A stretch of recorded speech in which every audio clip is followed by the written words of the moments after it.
Hey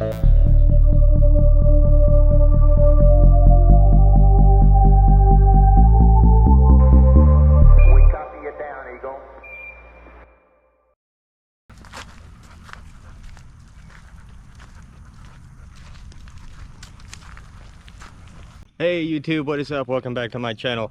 You know, we've been doing a lot of very technical, in-depth things and a lot of building things, and you know, life's just been hectic for a lot of people, and I think we all deserve a very nice vacation. So why don't you come along with me? We're going horseback riding in Kansas, we're going to the Cosmosphere Air and Space Museum, and we're going to the Blue Zoo Aquarium in Rogers, Arkansas, and maybe do a little bit of shopping along the way. So please strap in, get ready, and enjoy the ride, because we're going on vacation.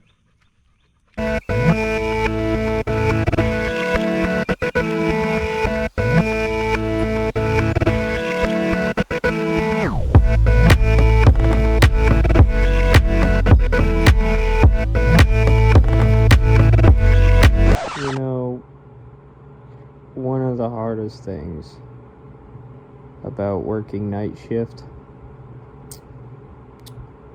is, like, if you want to do literally anything, you gotta switch your entire sleep schedule, because you work nights and everything's happening during the day. So yeah, y'all fucking saw this in the Georgia vlog, where I had to stay up all night and then all day to be able to make it onto the schedule that the rest of the flipping world is on. And this time I tried to do it the other way. I tried to go to sleep before I got up and went on my trip, but it's just not working, and I'm basically just laying here like halfway in between sleep and awake. And the shitty part of it is we're gonna leave right around the time that I usually go to bed. So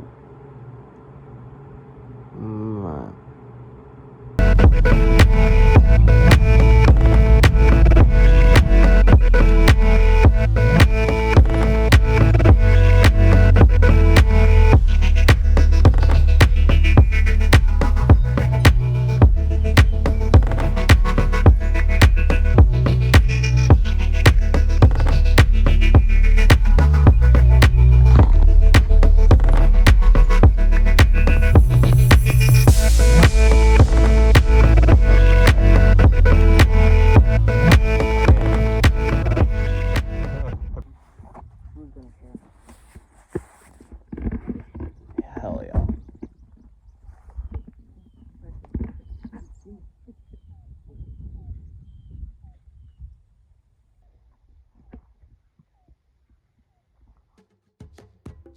We're on a mission to find the horses. The dogs. Well, it's my observation that they were here at one time.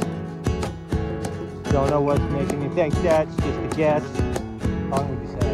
I have no idea. It's been a while. A little while. You're not going to poop and test it out? Yeah, let me just taste it. I can't tell if I see something out there or not. It looks like a plant. Keeping up? Yeah. Nope. We're off to a great start. Bump my knee on the start. Down one man. I'm not quitting. I've got a mission. My back memory's been actually used since I've been out here. Thought about, I want to go and find him. I'm going to jump up on his back, and then he's going to throw me, and I'm going to end up on America's Funniest Home Videos.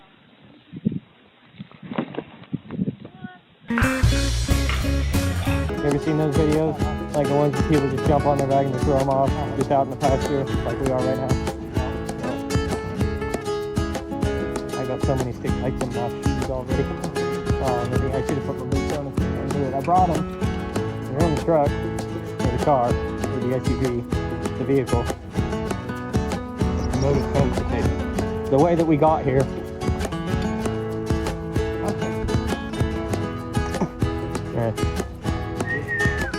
Damn it, there was another. I can either run that way on top of that hill and get over on that side, or we can just blindly go. I imagine they probably be either where there's shade or where there's water.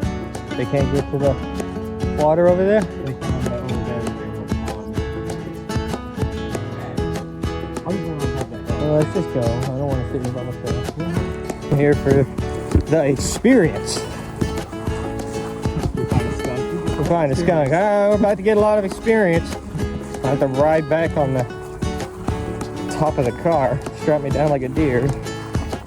Your experience that sticks with you. Right? No, it'll linger. Especially my hair. Oh my god. They'd have to shave me bald, I'd cry. Looking for any sign of a...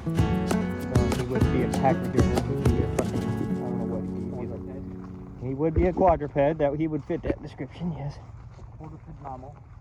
For those of you who are watching and have no idea what we're doing, I'm looking for my old horse that I used to have when I was young, and I used to be out here all the time. And it's hot as balls. We're trying to go where there's shade and water, and that's where I imagine they would be. Now, they could be out here, or they could be all the way in the other plumb direction. So we're gonna see if they're over here or not. They're not over here, are they? Nope. Alright. Doesn't look like it. I don't see nothing. Nope. Unless they all laying down over there. Can you spot the horse? No? Crap! Alright. Other way. They're gonna be all way out there. Somewhere. Way out there. So it looks like we're going this way. Catching up on my tan. Yeah. I also got a new life vest. Oh, nice. I paid like $87 for it, but it's called a body glove, and oh, it's amazing. Is it pretty slim?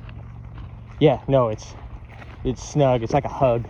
Oh, nice. And I love wearing it because it's just like, yeah, it's amazing. Right. And everybody makes fun of me for wearing it, but I'm also like, yo, you know what? If you're in the middle of a situation and something happens, you're not going to be able to sit there and go, hold up, wait, everybody, let me put my life jacket on. Right. You kind of gotta need it. That's where the smart ones survive and the dumb ones drown. Yeah, well, like 4 drownings happened last summer, where I live, and all of them probably, I'm not going to say for certain, but they probably could have been prevented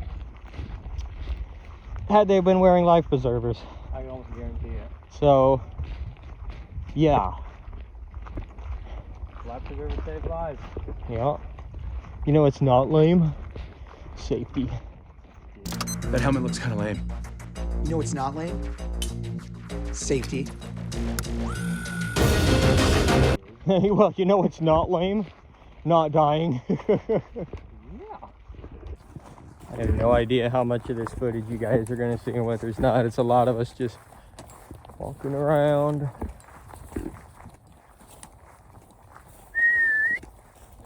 I don't even have a loud enough whistle. I don't know if I can do it very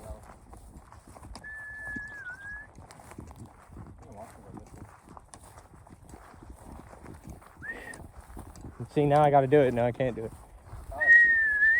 Evidence. Evidence. Essen dogging. My dog. If my dog. It basically. Yeah. Worst case scenario, we'll just ride the dog. Oh. Oh. Oh. Is that him? That's him. Oh, I see him. You see him? The equins. Equatorial. Equestrian. You see him yet? I can't even see the screen, so I hope you can see him. You're about to see him. A whole lot closer than we are now. I'll just speed this part up in post, don't worry. I'm gonna say that and then I'm gonna not do it, and then everybody's gonna be like, all right.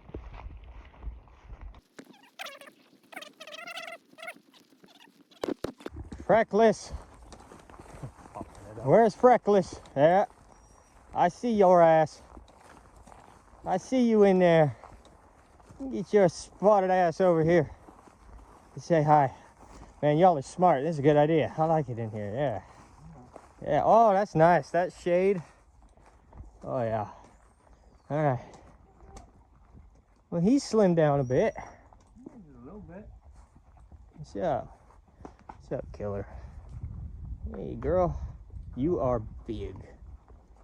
Yeah, let's not have that in the way. Freckles! My boy!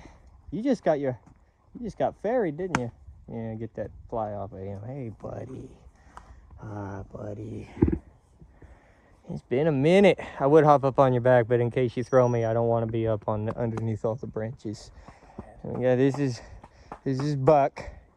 That's still his name, right? Yeah. Yeah. Hop up on him. He won't do anything. Yeah, I'm good. You want me to hop up on there? Yeah, not, preferably not in the middle of the branches. If we were in the middle of the, if we were open in the pasture, yeah, but There's Freckles. He needs some fly spray is what he needs. Yeah, you smell the backpack? Smell the backpack? You got knots in your mane. He's shorter than I remember. Just a little bit.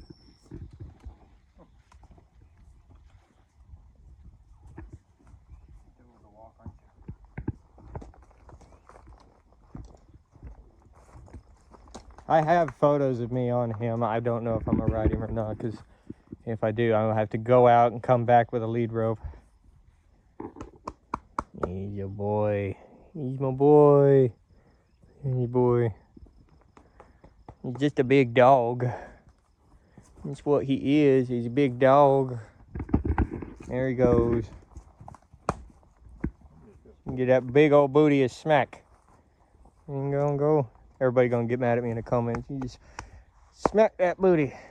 Yeah. Everybody in the comment, yeah, no, he gonna cold cock me in the fucking face. And then I'm gonna be like, "Arr!" Everybody gonna get mad at me in the comments. I promise you that. What's up, buddy? Hey, butts. You got knots in that mane. You got knots in that mane. You smell the camera. Give it a sniff. Can we get the sniff? No sniff? Get that sniff? There it is. Yeah, there's the sniff. He's gonna eat it for me. He probably will, yeah. And then we got Ladybug. It's Ladybug. And then this one right here is her baby. Is it just Grace? Yeah. Okay. It's great. Just Grace. I didn't know if you called her Nancy Grace or not. I remember Nancy Grace was a different horse. Yeah. No, this is just Grace. So I'm going to sniff. Get that sniff. Yeah. Came a long way to see you guys. I got even longer to go, but it's a good stop. I would jump up on her back, but I don't trust her. Yeah. I would, Freckles, but I don't trust her I'm even good. faster. Yeah. Have her over. Well, there's the horses. I got pictures of Freckles that I'll put up on the screen right now. But I doubt I'm gonna ride. I might. I'm just so flipping tired right now. I'd have to go back, get the lead rope, come back. It's just thinking of all the work to do before and after. And I don't even know how long I can keep up with him. All right. Well, there's that. Side quest accomplished. There's a side quest. We'll go back, because I mean, if I ride, I'm gonna have to go back anyway. Right. So to get the lead rope, and probably some feed, I imagine, to get him down here. I'm fading fast, and the other thing is I gotta go another 2.5 hours north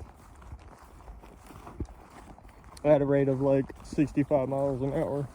I'm also, like I said, I'm running on like an hour of sleep. This vlog is gonna be a long one. I think I'm gonna do it. Wanna do it? Yeah, I mean, how often? I don't get to ride hardly ever. Just go flipping. Just do it. Just do it. YOLO. Yeah, that's what's up. Sound like a helicopter.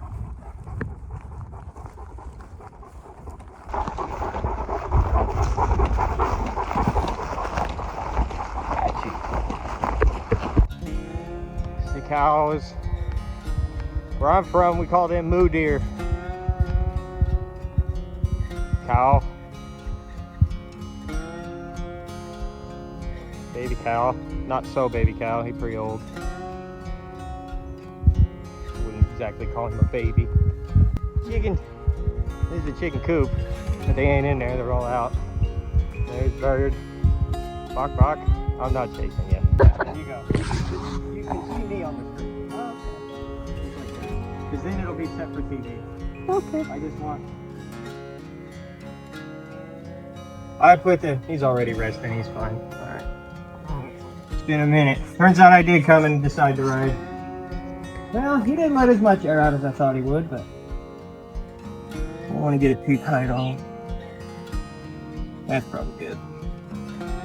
It almost looks like it's back too far. I think it's okay, don't you? Yeah. Too bad. I'm not going to do an in-depth analysis on how to saddle a horse. Those who know know, and those who don't know, I guess. Now we got to figure out.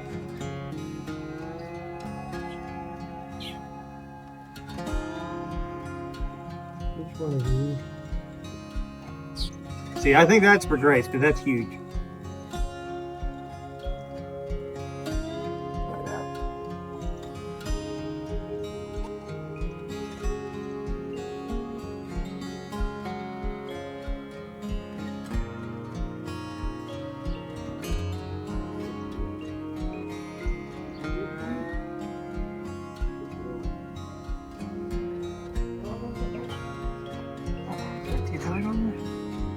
Nope, it's under your tongue though.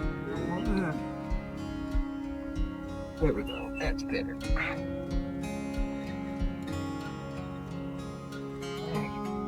It almost looks like, oh, it's twisted. Dang it. There we go. That's better. That's better. All comfy. Not poking you. Your mouth. Your mouth. Good buddy.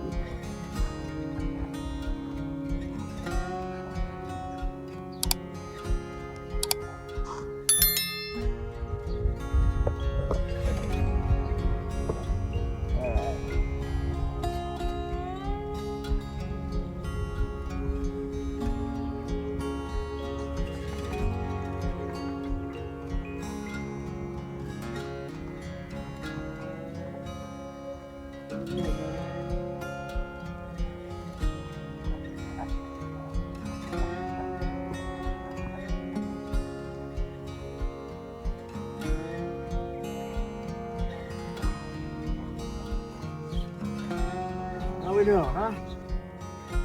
Oh,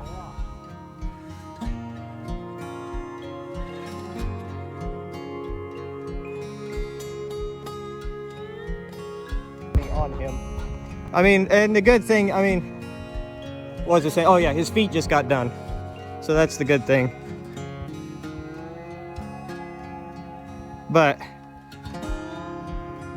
this is a lot of fun. I haven't done this in a long, I've had the itch to do it for a long time.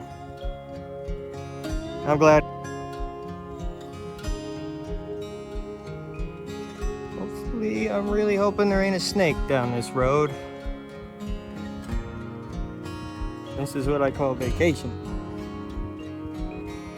Easy there, buddy. You're good. We're good. Everybody's cool. Look around. Hell yeah. Alright, Freckles. Come on. Come on, get in. Yeah. There we go.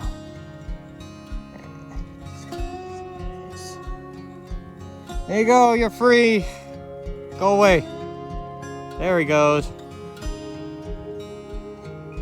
That's like the perfect shot. They were way out there. You'll find them.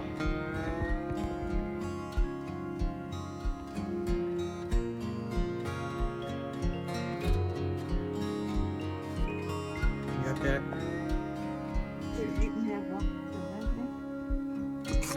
Does it have a trough? Yeah, there's a trough in there, you know.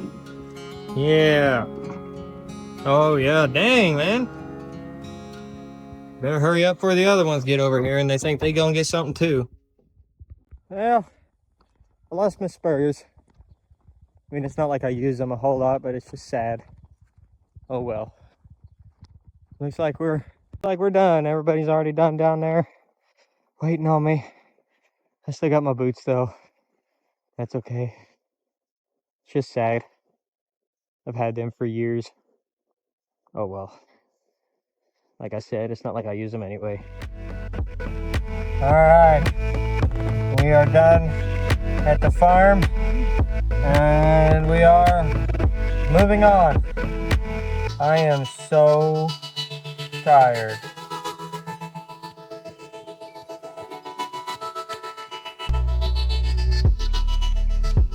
So after we did all of that very long driving, I was absolutely exhausted and I ended up sleeping part of the way. We finally made it to our hotel room. Nothing is very interesting about this hotel room. It's pretty basic, but it was exactly what we needed to be able to rest and recharge for the day that laid ahead of us.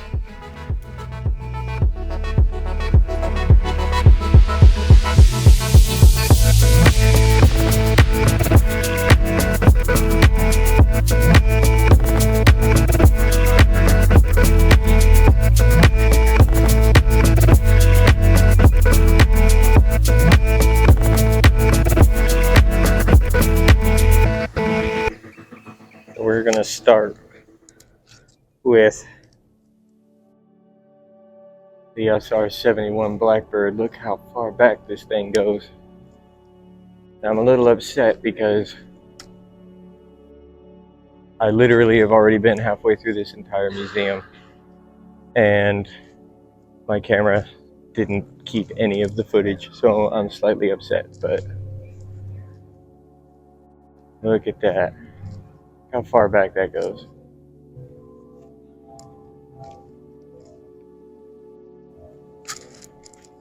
We'll go ahead and do the orbital well. I've got a coin on me here.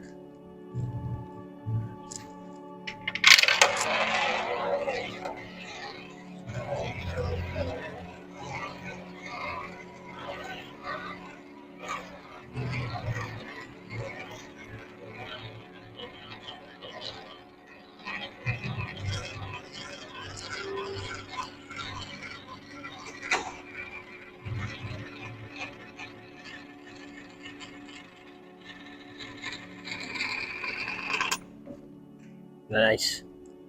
Naturally, they have one of those machines there that you're able to get a commemorative coin. I did end up getting one.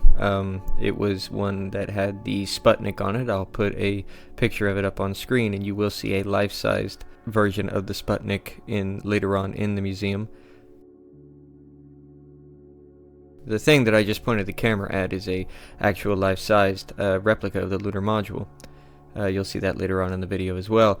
What you're seeing here is it's a flight suit that was almost identical to the early shuttle astronauts. John Young himself, when he flew Columbia for the first time, wore a suit about like that. You see an ejector seat, a control panel, and an aluminum-coated tire.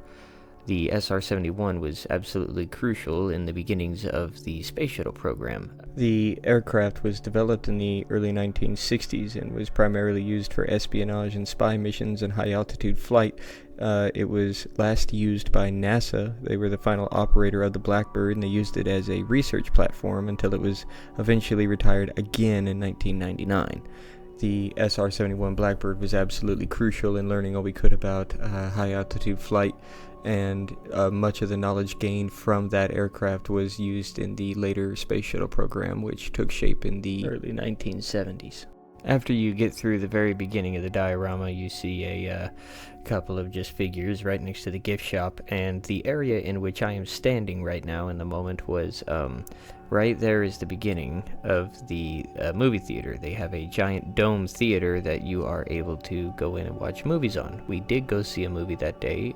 It was a space documentary, go figure, but that was my choice. They have several different movies that they will play at different show times, and it is extremely cool being in a dome theater like that. I did not film inside of there. They have strict rules against it, and I didn't want to be that guy, so we ended up I kind of skipped that one. If you want to see the inside of the dome theater, I highly encourage that you go and take a trip to the Cosmosphere yourself. Now, the stained glass window I am showing you is a pinnacle of the Cosmosphere that was made by a very famous artist. I'm not exactly 100% sure who made it. I'm sure I said it in the video, but naturally the audio is not working in the original video. And then as we move along here, you're able to see some different artifacts. That is some long underwear used by the cosmonauts, which is the Russian astronauts. Basically, they were the ones sent up into space for the Soviet Union, and basically that would pump cold water around your space traveler, and that would regulate their temperature. It would keep them cold whenever it would get too hot inside of the spacesuit. And then you see a nice little model of the space shuttle there. And it is pretty cool.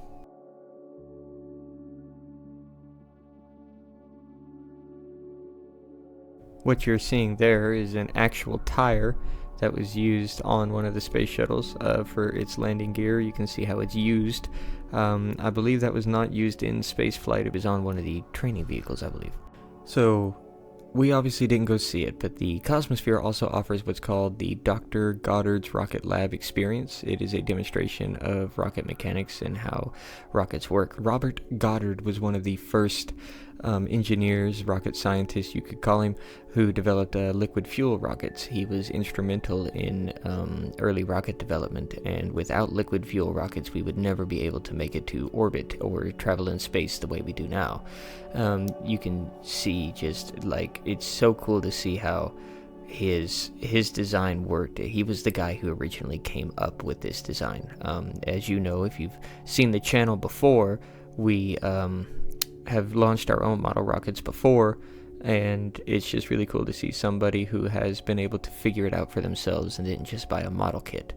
Now, what I'm pointing at right now is a replica of the Surveyor. The Surveyor was it was a bunch of different robots. There was more than one. Obviously, there was 1 through 7.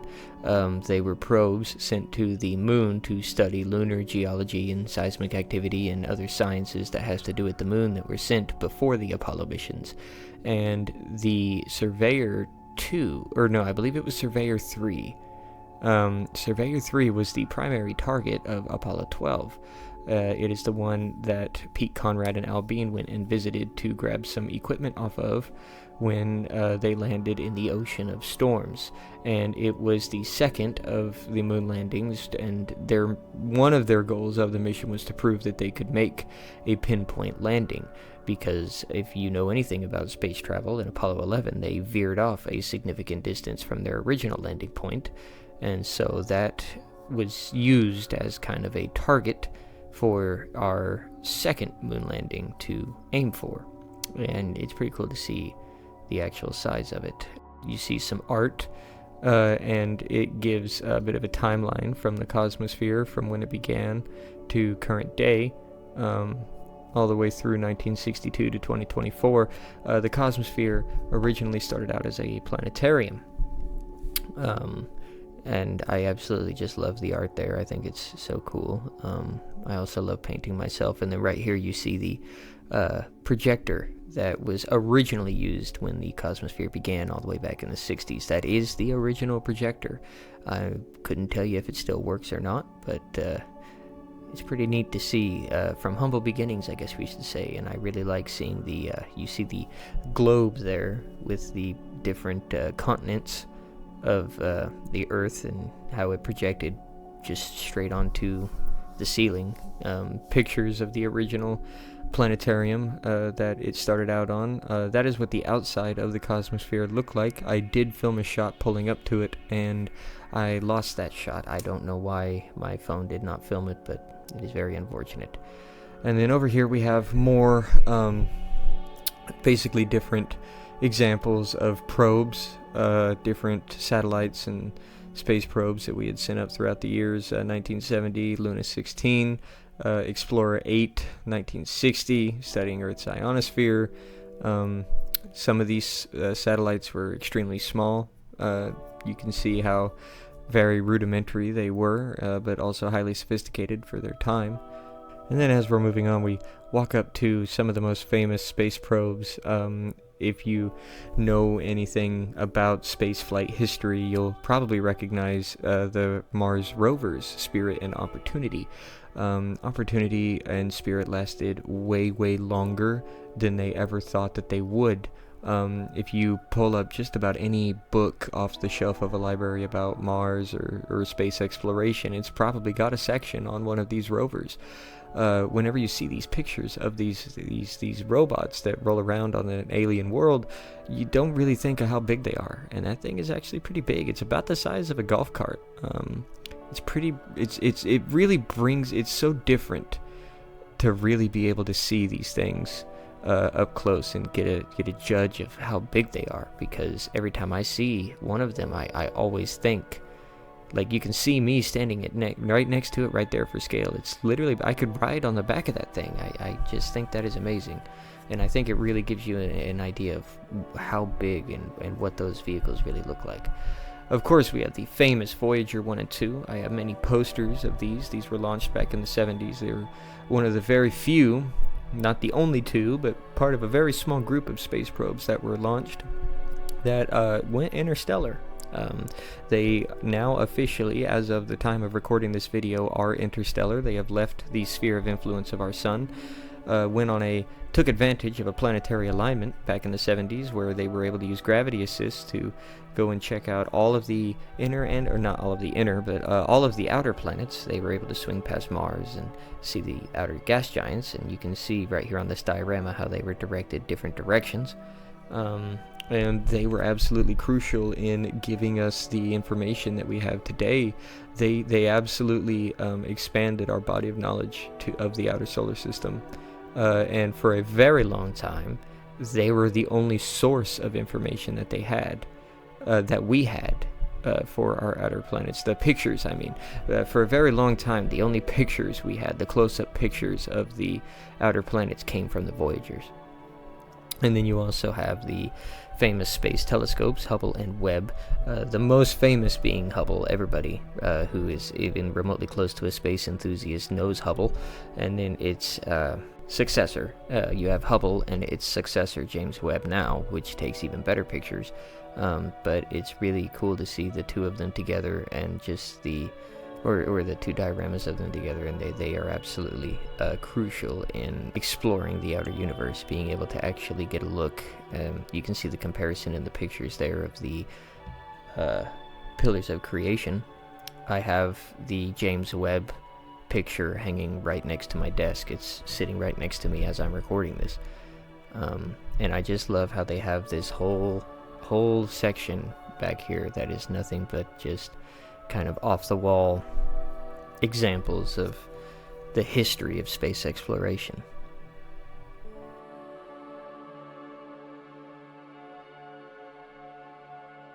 Alright, so we scan our ticket to go in, and as we walk down here, you see the orange plane next to us. That is one of the first planes. It's not the plane, but it is an example of a plane that was one of the first ones to break the sound barrier. If you ever watch the old movie, The Right Stuff, it has an entire scene where a pilot breaks the sound barrier with that plane. The Glamorous Guinness is not a X-15. The X-15 was a different plane. The Glamorous Guinness is actually a Bell X-1, and it is one of the first ever supersonic planes that we ever had. The X-15 carried many of our famous astronauts, including Neil Armstrong, into high Earth orbit, and I believe it even carried a couple of people across the Kármán line, which is the line that we define as actually space. You can see the pressure suit that the pilot would have worn in the X-15. And it is eerily similar to one of the pressure suits that you see our original Mercury 7 astronauts wearing. You can see how these high altitude planes were absolutely crucial and instrumental in the beginning of our spaceflight program. They really helped push the boundaries, and I can also completely understand why NASA wanted to use the pilots of these planes for the first pilots of spacecraft. And then you can see the rocket engine over here with its yellow cage around it. Without those types of engines, it would just not have been possible to be able to propel the plane fast enough to be able to go high enough to reach the altitudes that they were going for. These planes didn't take off on their own. I know for a fact the Glamorous Guinness didn't, and I also know the X-15 didn't. They did not take off on a runway by themselves. They were dropped from a parent aircraft, and they fired their rocket engines and went higher up into the higher up in altitude from there. And then here we have a rocket sled. It's very famous. If you've probably more than likely seen stock footage of this in some place at some point. This sled was used to train our high altitude test pilots. It would absolutely just slam you against the back of it. It must have been a crazy ride. I believe, like have you ever seen Indiana Jones 2008 when they're on the rocket sled? It's kind of that. I might throw a clip of it up here. Now the missile that you're looking at is our first intercontinental ballistic missile, and it is the Redstone. The Redstone is being made famous by the vessel that carried our first 2 American astronauts into space, Gus Grissom and Alan Shepard. It was equipped with a nuclear warhead, and it is one of the first in our nuclear arsenal. These 2 guys that I show you one of them was Wernher von Braun, who was instrumental in the German rocket program. He fathered the V2, and the V2 is the first large-scale liquid propellant rocket and the first long-range ballistic missile. Wernher von Braun is credited as being the father of our space program. Without his knowledge, we never would have been able to advance our rocket technology to the point where we were able to actually compete with the Russians. You can see the picture of the engineer working in the back with Wernher von Braun himself standing there supervising. And you can see it's verbatim exactly inside of the missile there. Now I believe this would have been the top of the missile. I believe there was more that went underneath it. But what we're looking at right there is in the warhead. This is the thing that would explode, and you can see the inside of it, and I just absolutely love the technology in there, how it's really analog and tubes and pipes, and it just really reminds me of the 1950s old cheesy classic sci-fi movies. And it's whenever I listen to sci-fi books or podcasts, it really reminds me of that. This is the type of stuff that I picture with that, and I just really love like retrofuturism, the way that we imagine the future would be from the 50s perspective, and I just think it looks absolutely beautiful in my own opinion. Alright, now what I'm about to show you was the first ever object launched into space. Now obviously this isn't the real one, it's a replica. The real one burned up in the atmosphere a long time ago. But this little metal ball that's no bigger than a beach ball was the first ever thing that human beings sent into space. It marked the beginning of a new era of human history. It was launched in October of 1957 by the Russians, and it stirred up a crock pot of just controversy. It freaked people out, and it's what marked the beginning of the space race. It just is amazing to see where it began. Those 4 prongs coming off of it are 4 antennas. Now over here we have Sputnik 2, which was the first ever living thing launched into space. It was Laika, the dog.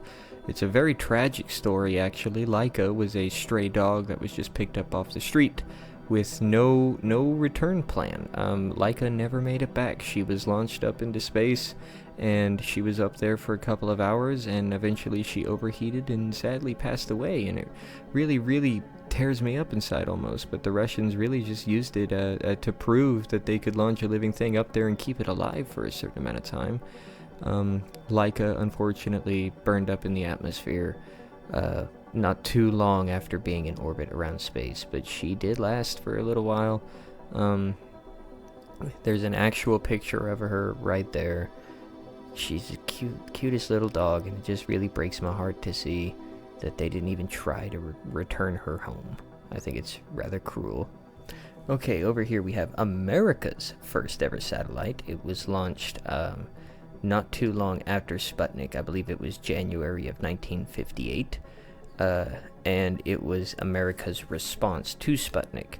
America took Russian spaceflight as an absolute challenge. We did not like the idea that somebody had access to a whole nother place that we didn't, and it was used to argue for national security. And so as soon as we found out that the Russians successfully launched something into orbit, we had to follow that up. And this is what it looked like. Explorer 1 was extremely basic. It really just was able to send back some rudimentary pings.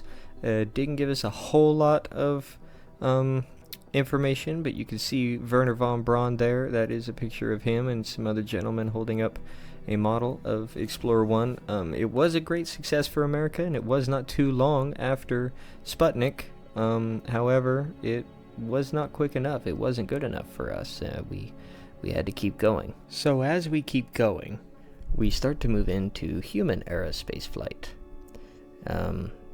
This is some equipment used by the Russians I'll talk about here in a minute, but from the Soviet Union they chose a certain select group of cosmonauts, as they called them, and we chose 7 American astronauts. The Russians referred to our space travelers as astronauts, and the Russians referred to theirs as cosmonauts, and they were some of the best and the brightest and the boldest of people that both countries had on offer. Right there, the guy that I'm pointing to is Yuri Gagarin. He was the first man ever in space. Yuri Gagarin traveled where no man had ever gone before. Al Shepard, who I'm pointing to now, was our first American in space. He followed up Yuri Gagarin not too long after his launch. Here we have a communications cap and a heart monitor. Well, it's a bio monitor for Yuri Gagarin, and back behind there you can see his heart readouts. This is what they use to monitor his bio signs before launch. Right there is his heart monitor to make sure everything was all good before launch, and his communications cap up there, and that's how he was able to keep in contact and have his radio piece not float off of his head when he went up. As we're moving along here, I am walking up, and we're going to talk about the first animals that the United States ever sent up. Right there you have a mock-up of the chimpanzee. Now, we actually brought our animals back. The chimpanzee did come back. The chimpanzee, his name was Ham. He was made famous because he was the first living being that America sent up into space, and he flew basically a dress rehearsal for Alan Shepard. They sent him on almost the exact same flight that Alan Shepard was going to take, and he did survive. He made it back, and that is, maybe showing kind of a difference. I'm not really sure between the two of us. I think we mostly just did it for test purposes. Laika was sent into orbit. Ham was not. Ham was sent on a suborbital flight. Now, there were other monkeys, monkeys, not chimps, that were selected for the chimp space program or the monkey space program. And one of a cool, interesting fact is one of the monkeys that was selected came from a place called Independence, Kansas. It was called Monkey Island, and I used to live right by that place, and it is a small little zoo that still exists, and I was able to actually go visit Monkey Island where that monkey came from. Now, I don't believe it ever flew in space, but it was very cool. They have a plaque and everything. Here is a destroyed Mercury capsule.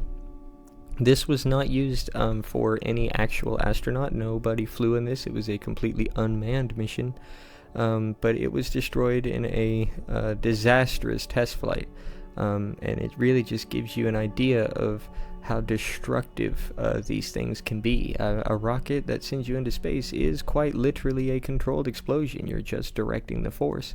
We will see a completely intact Mercury space capsule here later on, but it's just absolutely just not good. It is completely just mangled in pieces. And right here is a mock-up of a blast window showing what you might have seen if you were an observer of one of these launches. You could just really imagine the destructive nature of when one of these things didn't work, and it really just served to remind you of this was something completely brand new and completely destructive if things went wrong. If you didn't get everything completely right, you were in the makings for a very bad day.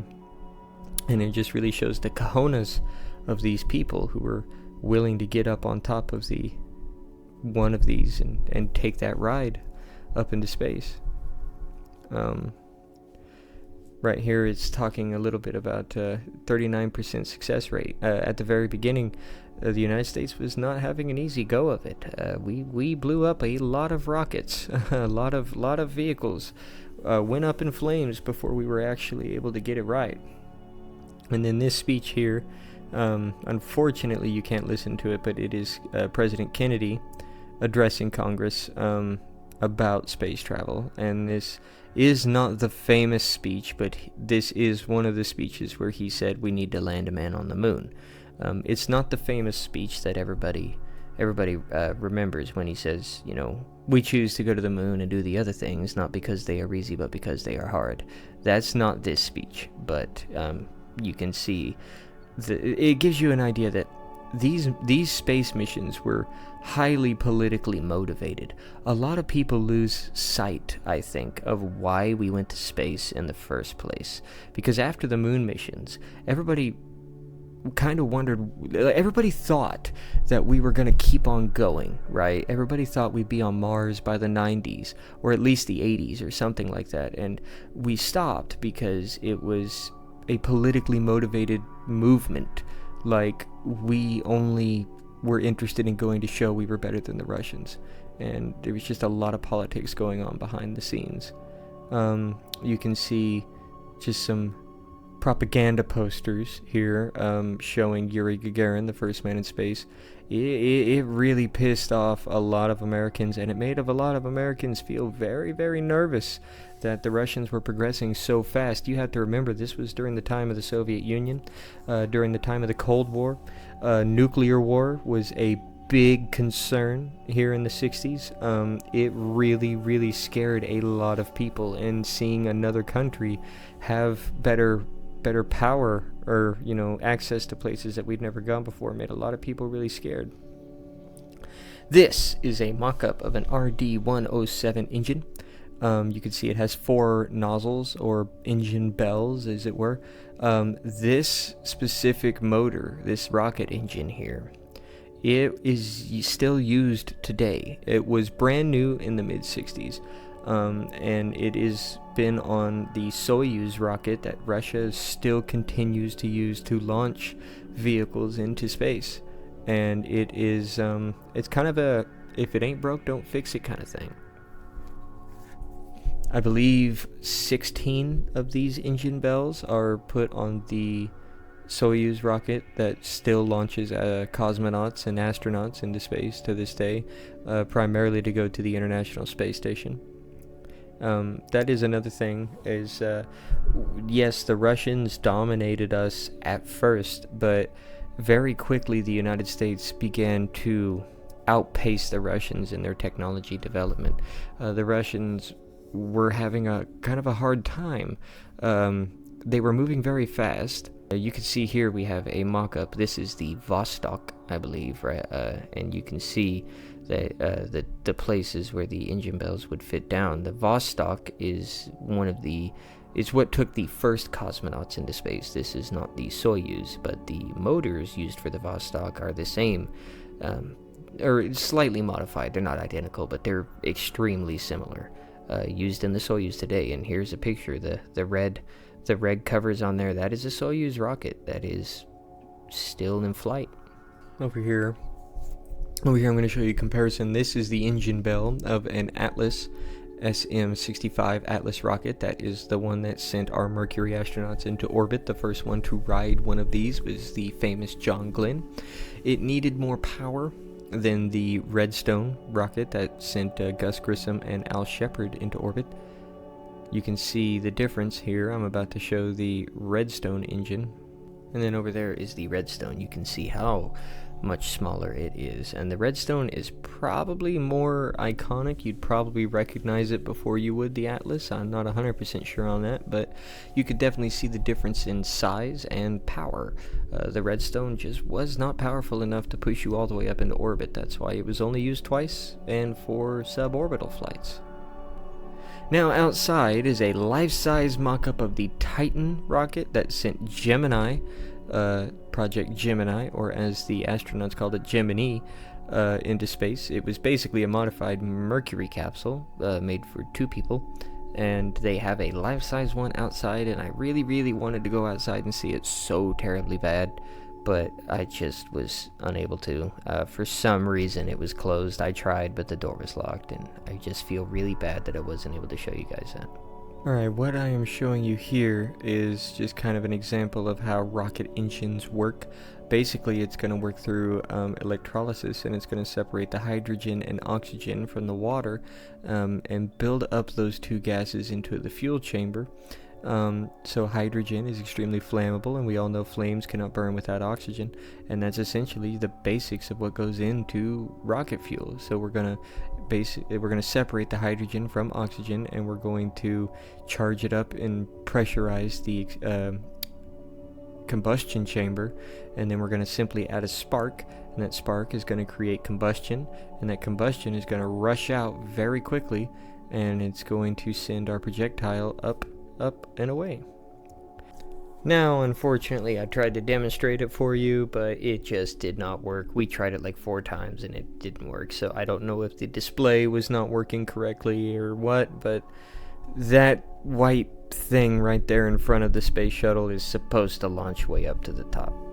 Now, what you see my dad doing here is basically, it's a demonstration of how the rocket engines flowed and worked, how the 2 different fuel mixtures would mix and then ignite and then come out the exhaust. Now we're moving into the cool part of the museum, I think. First thing we're gonna walk up here is we're gonna see right here is the first words that Yuri Gagarin said. I'm not even going to attempt to pronounce it in Russian, but basically it translates to "off we go," and that's what he said as he went up and out. Yuri Gagarin, like I said before, first man in space. I can only imagine what was going through his head, and you can see that right there is the actual first space capsule, and what I'm pointing to over there is one of the first Mercury capsules, and you can see the difference in how the Russians were going to send their man up into space, and literally it's just an orb. It's just a ball. It's literally just a ball that they loaded the dude into with a cartridge. You can see the dude in the back, the mannequin, he was loaded in just like a cartridge into there. The Russian cosmonauts did not have any control over their spacecraft. Right there you can see the sphere with the service module, which provided the life support and power to it, which was jettisoned right before the cosmonaut was going to re-enter the atmosphere. It's very interesting. To me, it looks much more like something out of a science fiction movie than the spacecraft that we sent our guys in. And an interesting fact about this is that the Russian cosmonaut did not parachute down inside of his space capsule. He had to parachute out. It was an ejector seat. So every time a Russian cosmonaut went on board the Vostok, when they were at a certain altitude, had to jump out of that thing, and it was like basically an ejector seat. So there were tiny little rockets on his chair, and those rockets ignited and ejected him out, and he had to parachute out completely on his own. So they sent that entire rocket up there, that entire spacecraft, and the only thing that came back down in one piece, well, the cosmonaut came down in one piece, and obviously the spacecraft did as well, but right there's a picture of it, and that is after he jettisoned out of it. It is, as the sign says, it is the program of many firsts, and you can see how it was drug along there. I can only imagine if he had stayed in there what it would have felt like.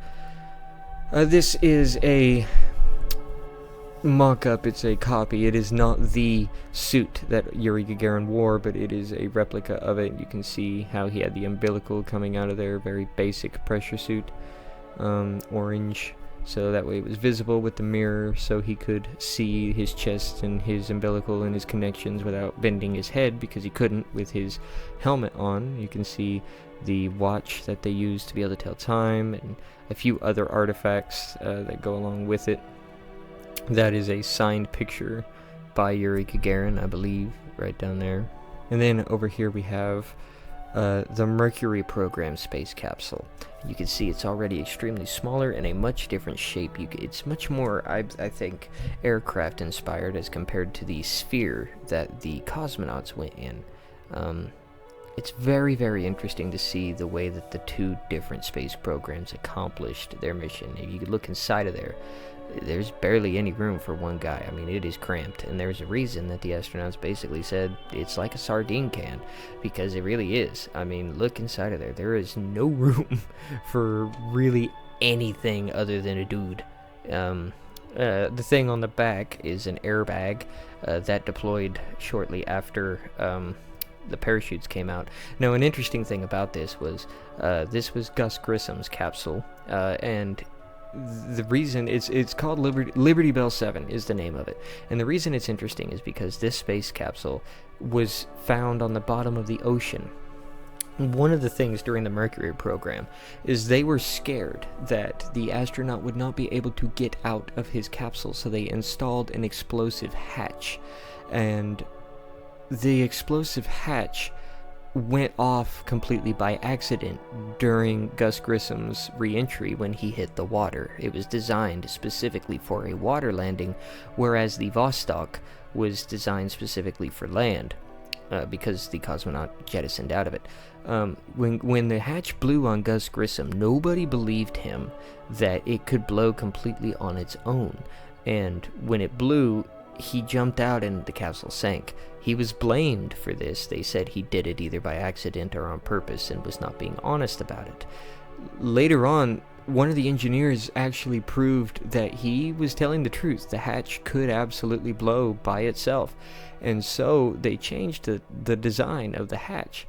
Now, this led to arguably a reason as to why the Apollo 1 astronauts, also including Gus Grissom, did not have an explosive hatch on their spacecraft, and it didn't, they were not able to get out, and they sadly perished.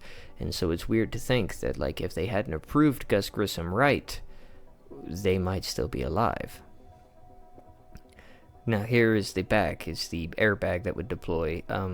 It was intended to give the astronauts the astronauts, singular, to give them a softer landing when they came down onto the water landing, and this only flew on a couple of spacecrafts. I can't tell you exactly how many, but it was deemed not really necessary. It blew the heat shield completely off, and it was supposed to cushion their fall. I don't think it really made a difference. Obviously it didn't, because they ended up removing it. But one of the stark differences between the two is that you could see that the American astronaut would stay inside of his spacecraft the entire way down, versus where the Vostok, the cosmonaut, would jettison out at a certain altitude. Now that space that Liberty Bell 7 stayed on the ocean floor for quite some time. Here we have a list of all of the Mercury flights, starting with Al Shepard and Gus Grissom with Liberty Bell 7, like I said, the one that sank. Both Al Shepard and Gus Grissom only flew suborbital flights. However, Gus Grissom would go on to be, he was going to be one of the first astronauts to fly all three, Mercury, Gemini, and Apollo. Sadly, he perished on Apollo 1 and did not get that chance. Here we have Freedom 7, and then John Glenn's mission. 6 out of the original 7 Mercury astronauts flew. Deke Slayton, who was one of the original 7, was booted from flying. He was not allowed to fly because of something to do with his heart. He had a heart condition and he was grounded. So only 6 out of the 7 flew. But you can see as the missions went on, our time in space got more and more.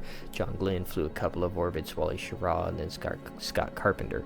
What I'm going to show above here is what's called the escape tower. This was on top of every Mercury capsule. It, in the case of an emergency, would fire some rockets, those red bell rockets on the top, and it would basically carry the capsule up and out to safety. And when they got to a certain point where the capsule would be so high up in the atmosphere, it would not really make a difference if a problem went around. If a problem came up, they would basically just jettison and do a suborbital flight. The escape tower was mostly meant for lower altitude abort situations. But that is the thing that you see on top of the Mercury and also the Apollo. Here we have a depiction of the first ever spacewalk, also done by cosmonauts. The Russians were able to do the first spacewalk with a man named Alexei Leonov. It was the first time it was ever done, and so they made a few mistakes. You can see here, this is a replica. It is not the spacesuit, but the original spacesuit and the original airlock were completely inflatable. They were like balloons. Yes, Alexei Leonov. They were like balloons, so they weren't rigid at all. And a problem that Alexei Leonov had was when he went out in space and he was just floating around out there in his spacesuit began to balloon. Yes, you can see here how they inflated it, and he would just crawl out like that. His spacesuit began to balloon to an enormous size because it was in a vacuum, and he was unable to get back inside. He wasn't able to get into the hatch to be able to come back in. And so what he ended up having to do was vent his own atmosphere in his spacesuit out into the vacuum of space. And I could only imagine how nerve-wracking that would have been. You're having to get rid of your air to deflate the suit enough to be able to make it back inside. This was also a kick in the pants to the United States. We were not the first to launch a satellite. We were not the first to launch something alive. We were not the first to send a person, and we were now not the first to do a spacewalk. However, all these problems that I just brought up with Alexei Leonov wouldn't be realized until the downfall of the Soviet Union many years later. Those details were never divulged. See, the Russian space program was able to keep most of their failures under wraps. They were actually, just because they were making a lot of firsts, they were also messing up a lot of stuff. Some people died, rockets were blowing up, obviously Alexei Leonov almost died. He was able to get back in after he deflated his spacesuit to be able to make it back through the hatch. But none of these failures were really made public, whereas NASA had to do it completely in the public eye. They had to divulge pretty much everything. So that was a stark difference between the two space programs.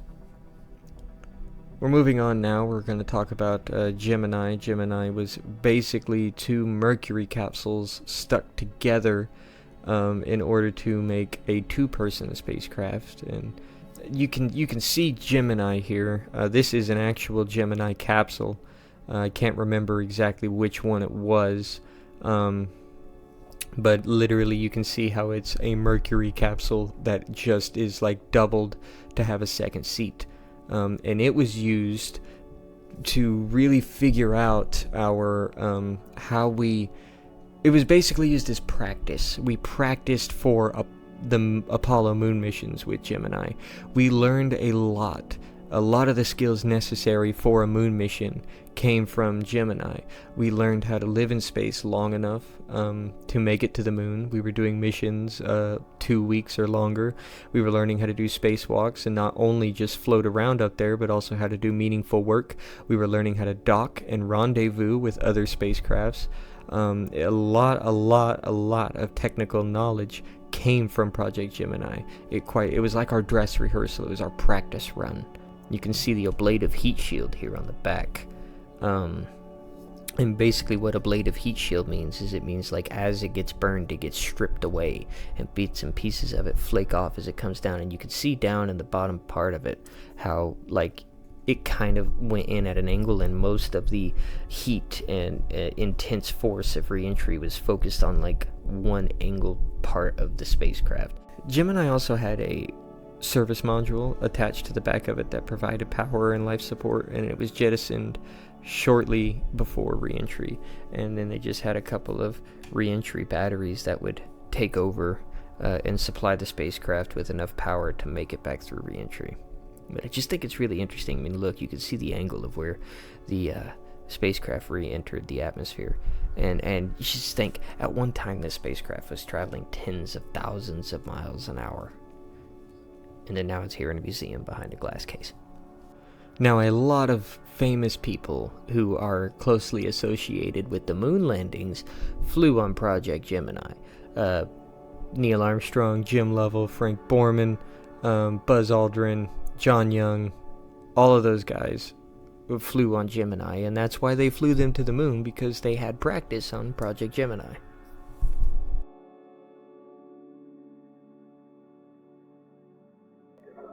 All right. I hope this is working because I'm about tired. I've been having technical difficulties all day. So you can see over here, you've got the actual command panel, or the panels in which they would monitor the mission control, the actual panels. And then you've got over here a life size, this is actual size lunar module from the Apollo missions. It was a 2-stage vehicle. It was designed only for flight in outer space, and in some places it was no thicker than a couple of sheets of tin foil. You've got the famous lunar lander, which would fold up onto the side of the lander. The astronauts would live inside of there, and they would use the descent stage to land on the moon, and then afterwards, once the fuel was spent and their mission had been accomplished, they would then use it as a launch platform for the ascent stage, and the ascent stage would go back up to meet the command module. And in order to do that, they would use this device here as a tunnel.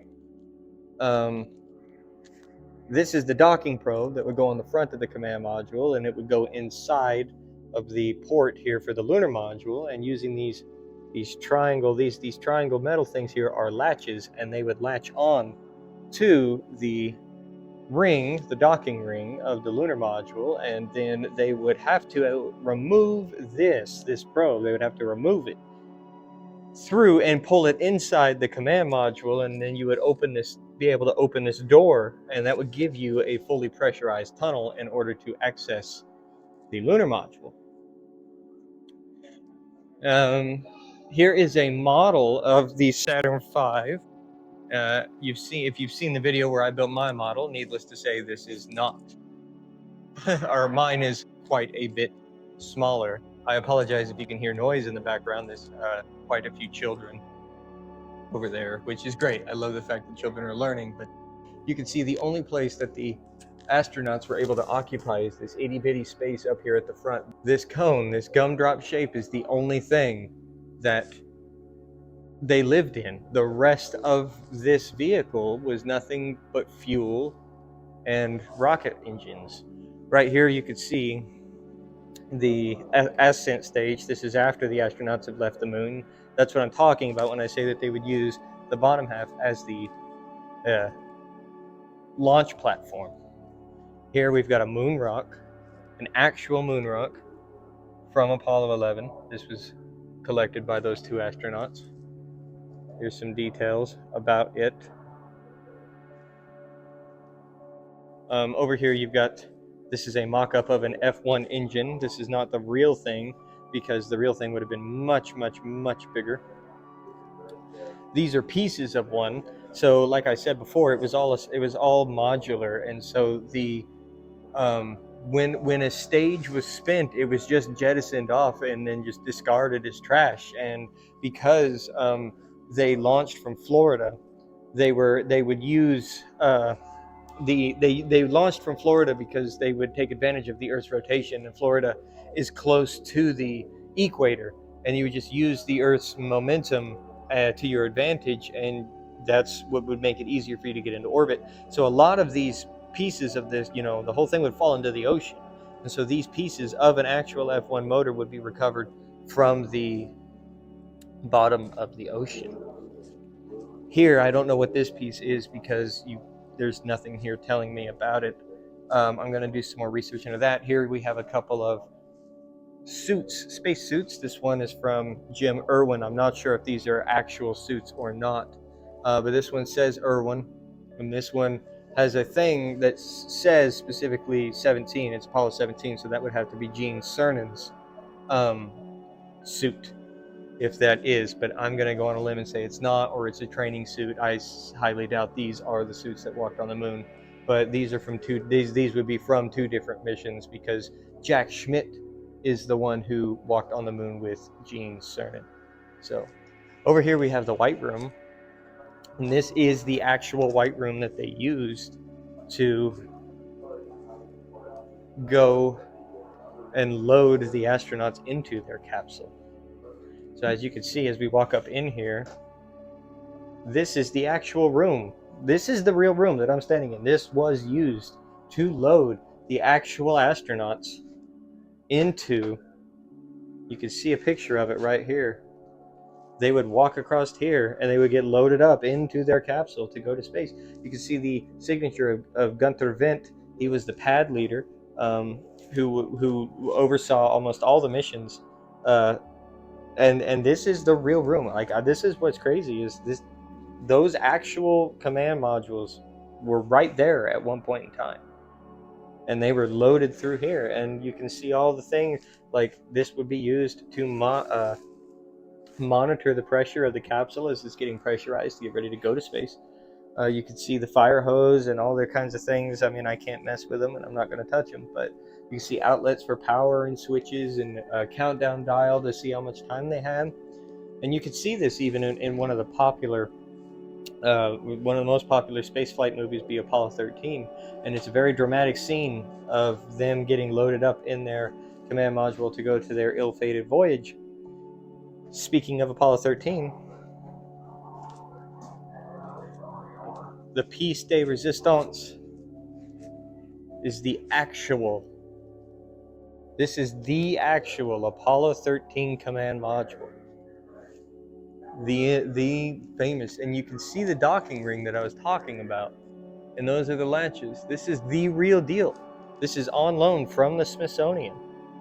The actual Apollo 13. That's what I can't get over. This is the real thing. I mean, if I get up in there and you look, you can see that is just crazy. You see the switches and the dials, and then back up in there would be the you can't see it, I just can't get the angle, but would be the tunnel to go to the lunar module. And then you can see the space back there. They would sleep underneath these couches.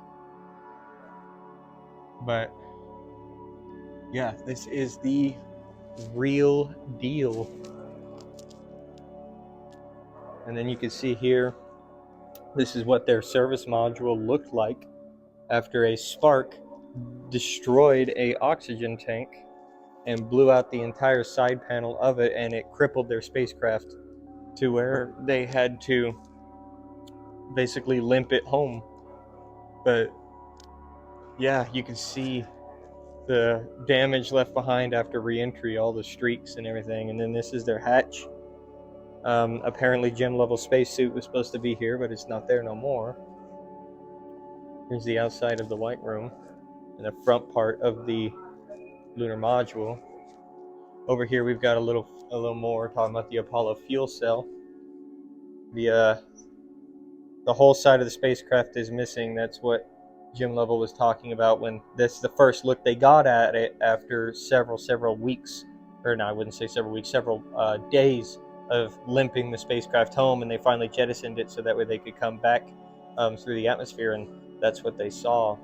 And I'll go into depth on it in maybe a later video, but basically a spark ignited an oxygen tank and caused it to rupture. You can see the whole back of the command module from the re-entry, and they're using the same, I like how they're using the actual mounts that it was used to mount to the service module as the mounts to hold it.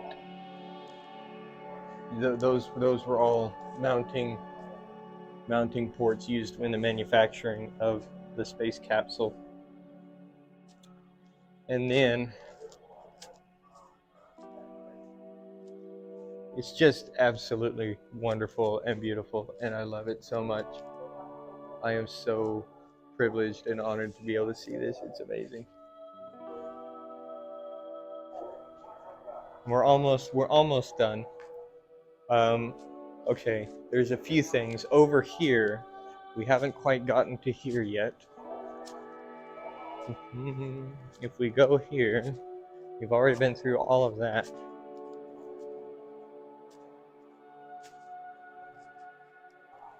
Here is a Google Earth. You can find your own home, I guess, there. I'm not going to do it because I don't want to dox myself, but this is a life-size mock-up of the Apollo-Soyuz test project. And so Apollo 18, 19, and 20 were canceled, and they were all supposed to be moon missions, and well, we had a couple of parts left over, basically. And so we basically devised a way to, all right, well, we fought the Russians, not fought the Russians, but we raced them to get to the moon first, and then we had done that. And so we were like, all right, well, let's maybe extend a few hands and do a project together. And so they took a command module here that was made to travel to the moon, and we basically, look how big this thing is. It's bigger than I expected it to be, but also not, if that makes sense, because you got to imagine 3 guys got to fit in there. And see, they had to come up with a special adapter to be able to connect both spacecrafts too, because the Soviets used a different air mixture in their vehicle, which at this point was not the Vostok, it was the Soyuz, and they had to use a different air mixture, so they had like a mixed gas atmosphere for their cosmonauts. And we, at the time, were using 100% pure oxygen, and so you couldn't just dock them strictly together because those two environments would mess up the atmospheres in both of the vehicles. And so we had to come up with a special adapter to be able to find a way to be able to equalize the atmospheres and the pressure. That way it wasn't just utter chaos. But that is so cool. It is just, it's amazing to see. You can see how they're doing the docking. Oh, and also the docking ports were different, I believe. The way that the command module docked and the way that the Soyuz docked were not compatible. So it's really, really interesting to see what we did after going to the moon with the same technology. And then, now as we're moving back through here,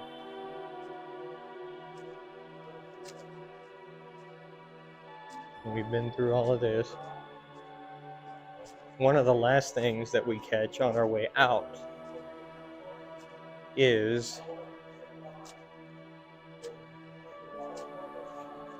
you have a piece of, it looks like a simulator, I believe. This is a simulator, would be my guess. Or at least it's something to practice with for the lunar module. Obviously this is not the, here we go, we can see. It's an engineering model, so it's to get an idea. But you can see in there, there's only about as much space as a couple of telephone booths, and at the longest missions, you can see the port up there where they would travel through to get to the command module. And the longest missions, some guys stayed in here for up to 4 days or so. And so you imagine, you go in there for 4 days with a buddy, you can't get out. Not even, for any reason. Would be a little claustrophobic at times. And then we get to the cameras used on Apollo. You also got to think, digital was not a thing. You could not, there was no such thing as digital photography.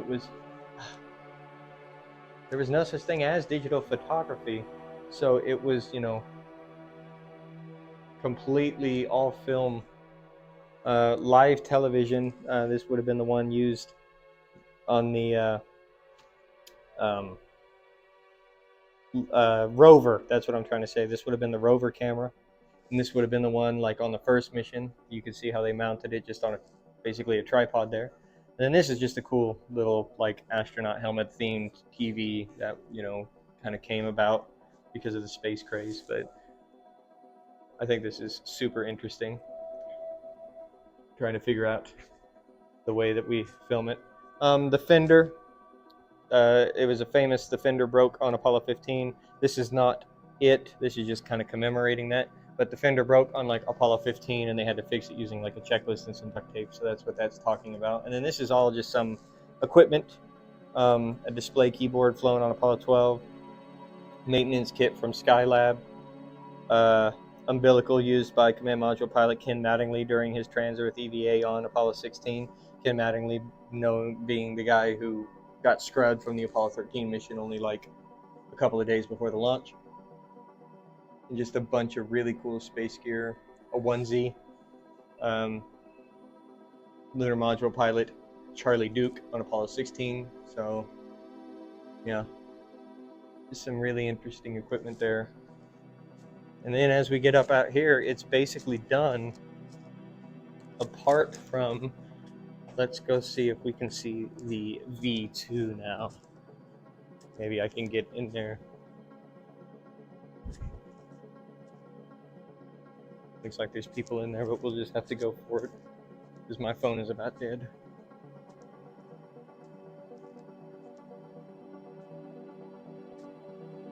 So the V2 was used primarily in World War II.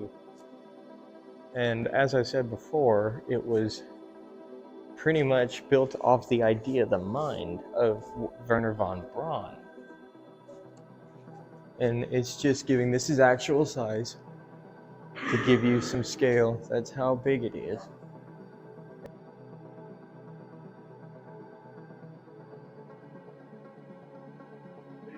And like I said, it was used during World War II, and you have the Jewish prisoner working on the intermechanics of it. It's really, it's a really dark past. But you even have pictures here of the Jewish prisoners working on the V2s. And it really is, kind of a dark part of history. And it just really goes to show you that things, just the side of how things were, where it came from. I should have done this first, but it's all, if the V2 hadn't have existed, I don't think our modern space program would have existed that way either. Not the way that it does now, anyway.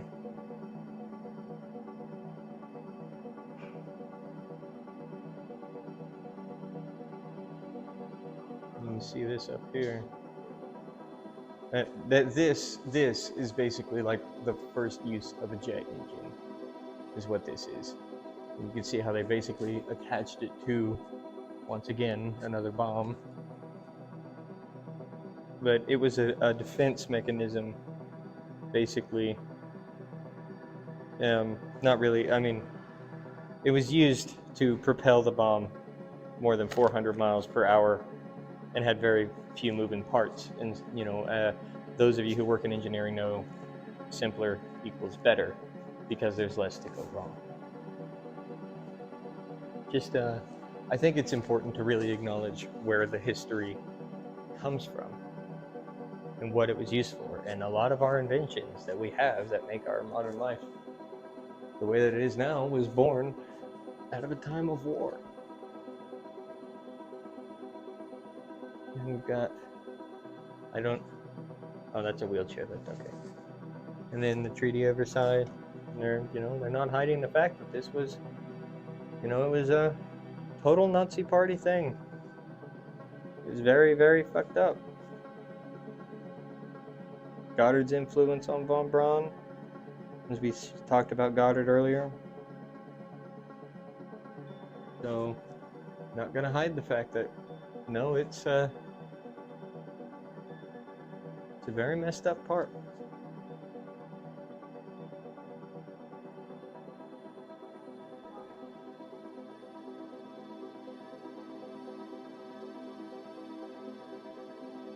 All right.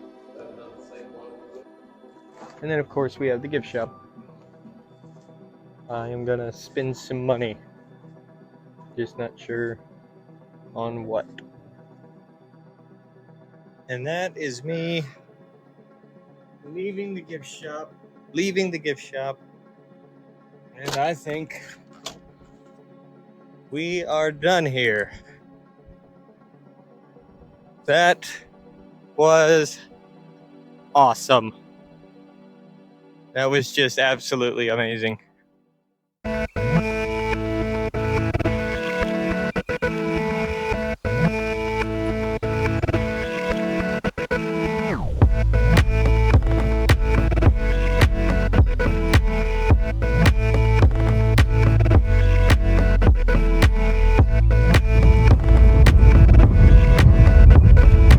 So windy. Alright, well, the Cosmosphere is over, but the trip is not. Allons-y. Ayo. I'm not 100% what the last time I updated you guys on this vlog was. Now we're going to an aquarium. And maybe do a little bit of shopping around town. So we're going to go do that. Yeah, we're actually going to Rogers. Rogers in Springdale.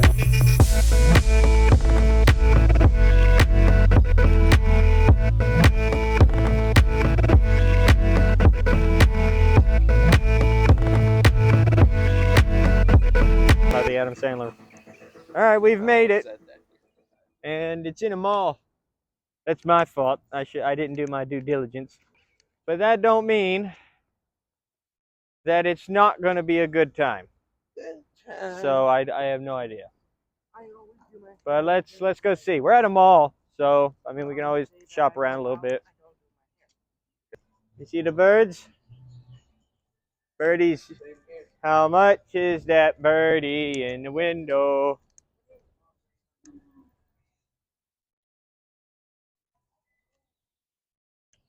Well, this is the place. Is it a petting zoo? You know what tea is, right? Yes. Okay. It's pretty big.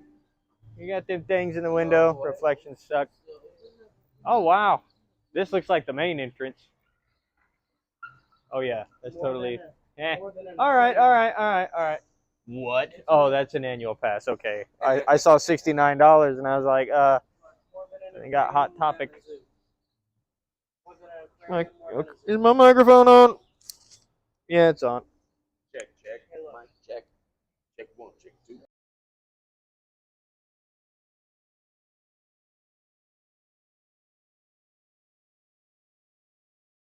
Found the Lego store. Sorry for the poor audio, but my microphone died and I left the other one in the car because I'm an idiot. But some cool stuff.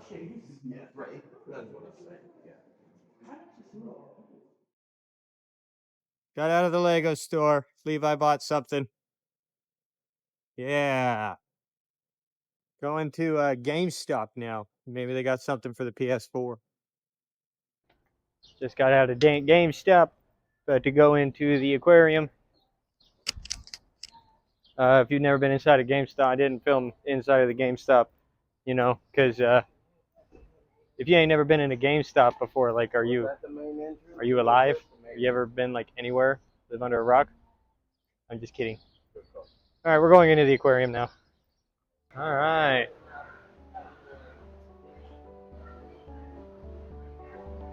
Entering our aquarium now. Really hope the audio on this isn't totally lost.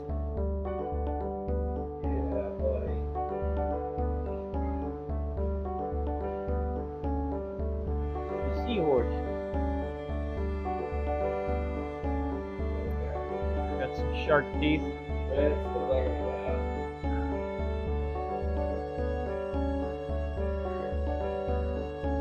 Dory.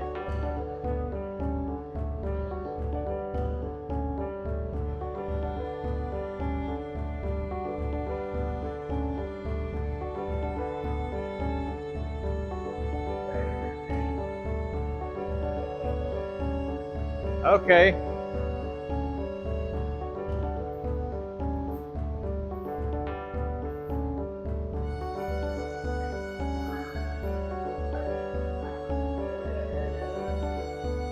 Poseidon.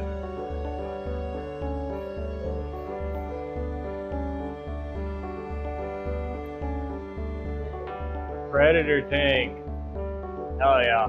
I know in the Cosmosphere I had a lot to say, and in this one I kind of don't, because I'm not super educated on sea life. I like that eel. You see him in there? You got this dude.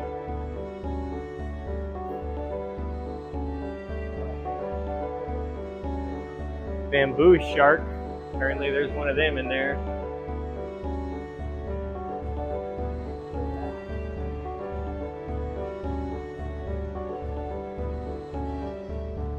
Starfish.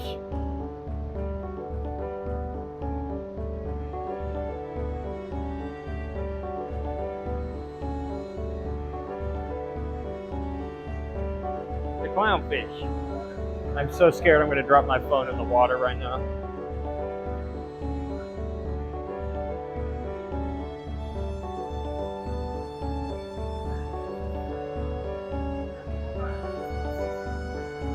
Oh, dang! These boys got some flies on them now.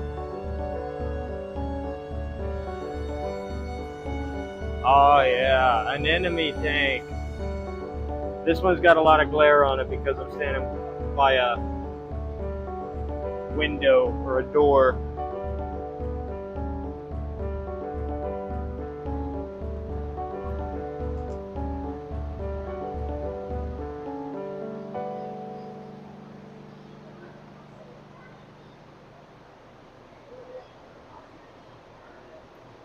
Venomous tank.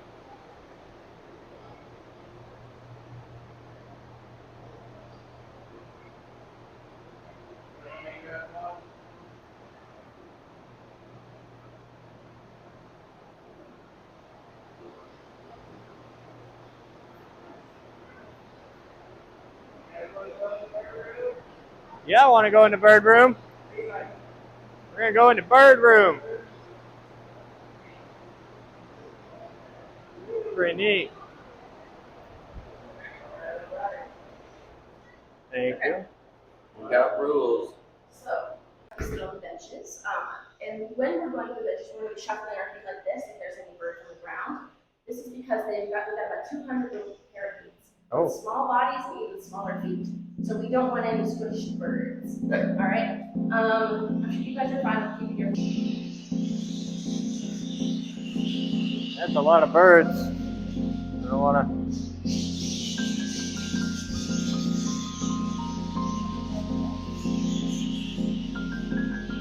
I'm going to go sit over here.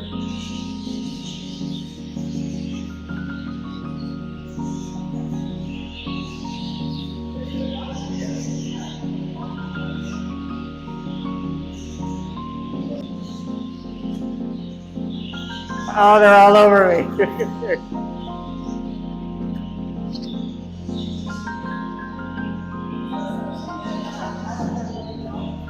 I know.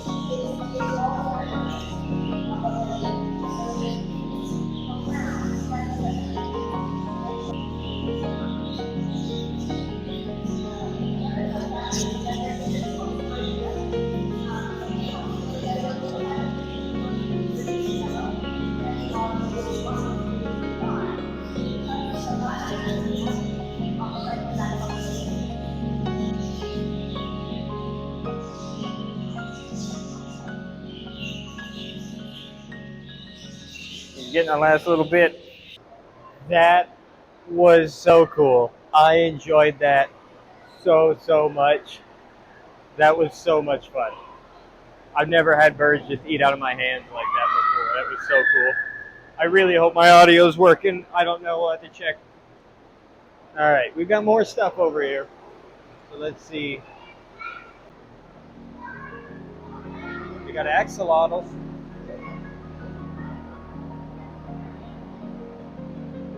It's an axolotl. This looks like, oh, there's two. One in the back. Okay, I'm good now. They got axolotls.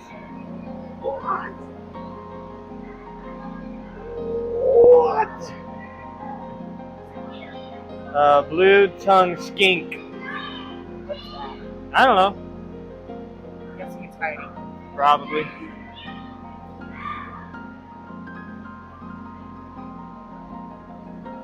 This vlog is going to be so long.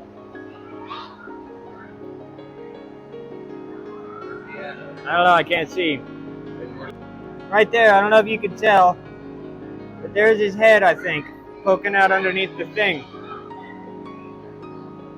He's buried. Some turtles. Turtle.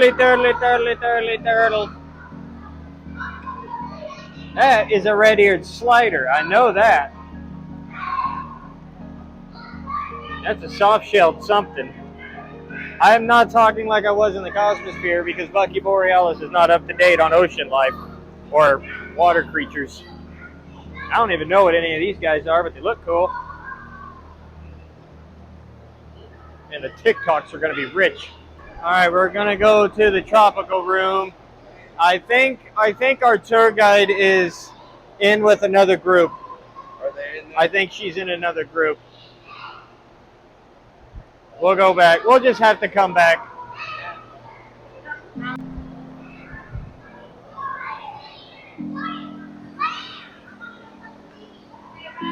Big fish.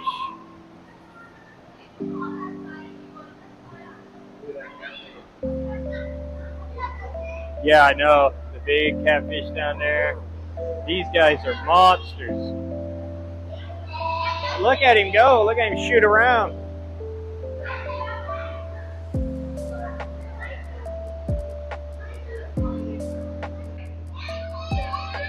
Stingrays.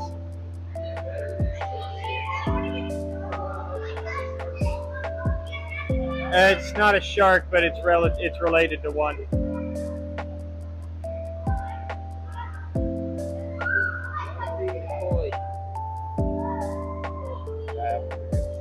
That was a good shot. I got him swiping past. The TikToks off this are going to be rich.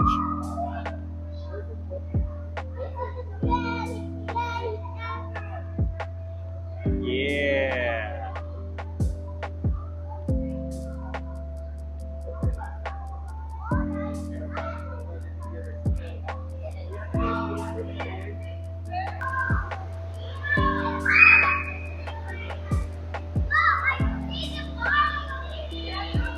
Some koi fish. Look at them guys. Up, up, up, up, up. All right, he's gonna feed him. He's feeding him. Oh, look at him go.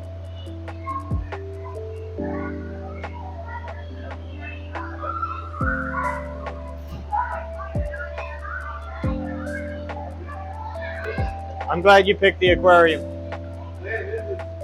This is fun. Glad I got the points. I don't know if you can't hear what we're hearing. Let me just. What do you got to say, sir? My leg! I don't know if you could hear their noise, but Yeah, remember when you asked if those are sharks? Well, I found shark. you gonna feed him to a shark. Yeah, the sharks are over here. Oh, that's a bigger stingray. There he is. There's a shark.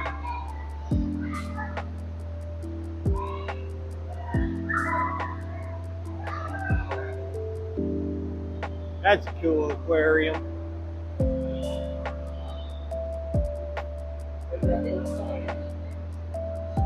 I would save him for that.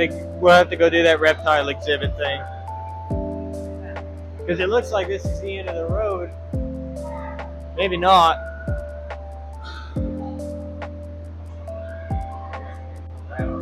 Yeah, they got a little rock climbing wall. I'm afraid I might be a little too old for that, but I got some good shots of the stingrays. Let's see if I can get one of the shark over here.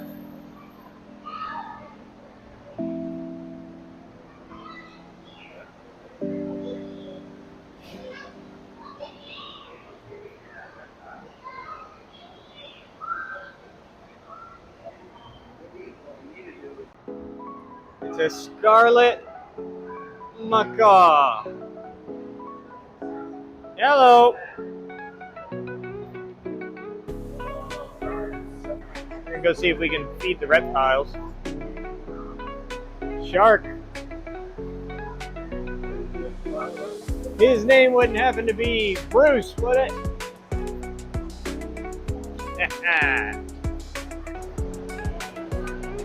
I literally got one of them big ass things in my shop that I work at. What is this? I'm not gonna fuck with that right now. Alright. This is the reptile enclosure. You remember the one that I said his name was Grim? Oh, is that what he looked like? That's how big he was. That's Godzilla in the horrible 2000 or 1999 film Godzilla. It is. It's awful. Exactly. He was an iguana, but he was that big. I believe you. It's hard to see because I got like hella glare. Right here. There we go. Let me get his little face. What's up, guy? What we got? What we got? Ah, he's a monitor. Little monitor lizard. Can we touch these? Can we touch them?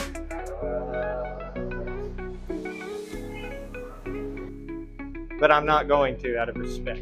It's a bearded dragon. I love bearded dragons. There he is. Look at him run around. What are you doing, guy? Sorry. There's 3 of them in there. 1, 2, 3. Neat little guys running around doing stuff. What we got in here? Oh, what? Oh, it's a chameleon. Look at that. He looks sad.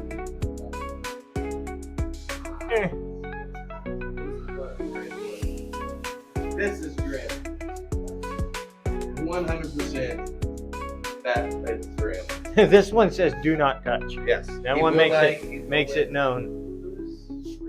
Grim is my iguana that I had, that no one could get to because he was sweet. That guy is massive. That's exactly, Look at that that's tail. the size of Grim. Look at his claws, though. I wouldn't want to hold that. Well, I mean, I would want to hold that, but not like keep one. Oh, we know what those look like. You're hissing cockroach? No. Madagascar hissing cockroaches. No. Giant day gecko. Look at that guy. No. Madagascar hissing cockroaches. We've seen that on David Blaine. Poison dart frog Hell yeah. and a leopard gecko. Leopard gecko. Where is our leopard gecko at? Up there in the corner. Yeah, you see him? There he is. What's up, guy? Yeah, there's our little dart frog. 1, 2, Oh, there you go. I don't know how. 3.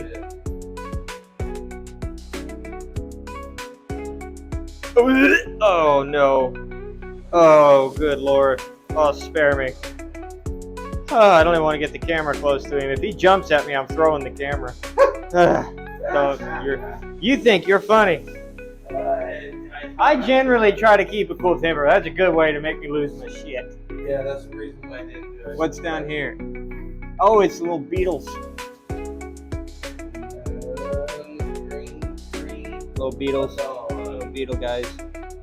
yeah, They're all over the place. yeah, they were working.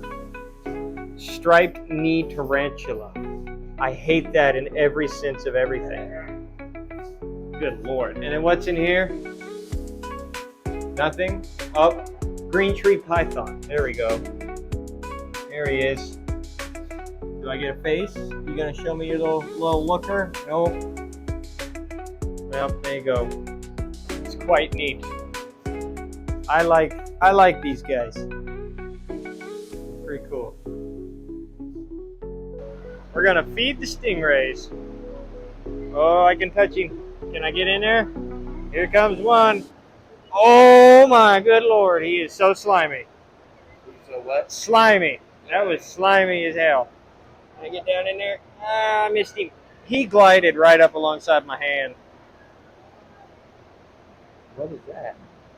That's an in-between between a shark and a stingray. The sharks and stingrays are actually very closely related. Here we go. Woo! Oh, that's really cool. He's not even slimy. He's just like really smooth. It felt slimy at first. Oh, here comes another one. Yeah, another pet. Woo!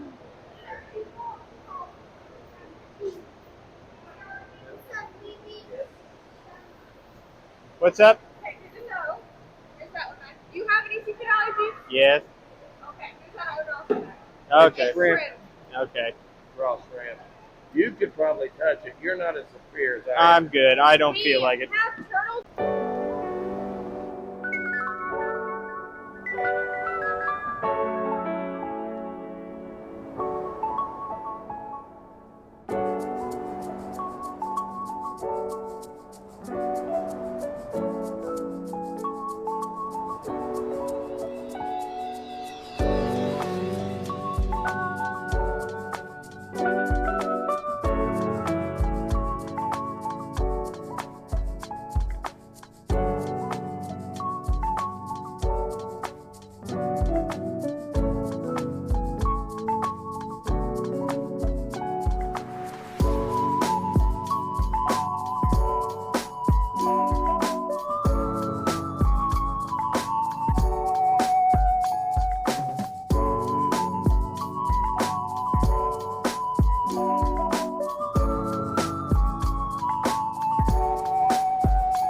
Alright, we just got out of the reptile room, and I guess we're gonna go see if the reptiles are feeding. I switched cameras, I don't know if you could tell, but my phone is about dead.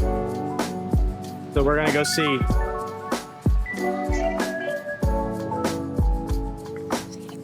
Big old guy. Monitor's feeding. Oh. All right.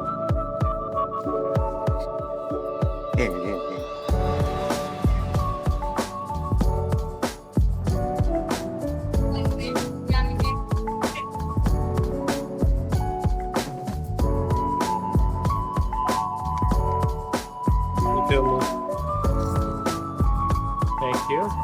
Sorry, I tried not to get you on camera unless. No, I don't. Maybe stick it down to him. What do you think, guys?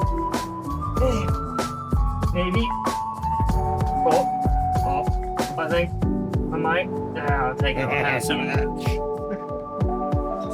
wanna go again? Sure. Do you want to do it? Go for it. I can't reach. Okay. Gross. There we go. What is it? Caterpillar. Oh, it's a caterpillar. Now I feel bad. Here you go.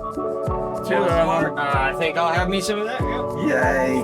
Thank you so much. That was amazing. That was fun. That was really fun. I appreciate that. There you go. Okay, that was fun. That was, bro. Hands down, been trip. All right. Looking pretty cool. I think that's about it. You too. All right, I think we're gonna hit the gift shop and get out of here. All right, we're gonna go feed the turtles now, I suppose. All right, feed the turtle. So, okay.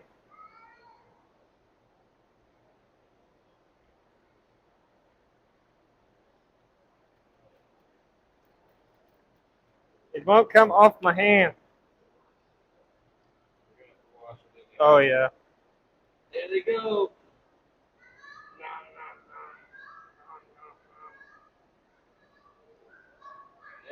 Yeah. Was that all your coins?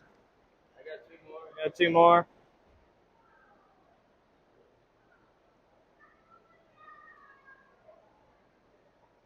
Yeah.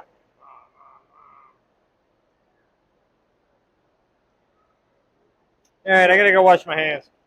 I'll introduce you to Gonzo. These are both the reason why they're not real considered real chameleons is because not only can they not change color, almost have itch, but they also have 5 toes.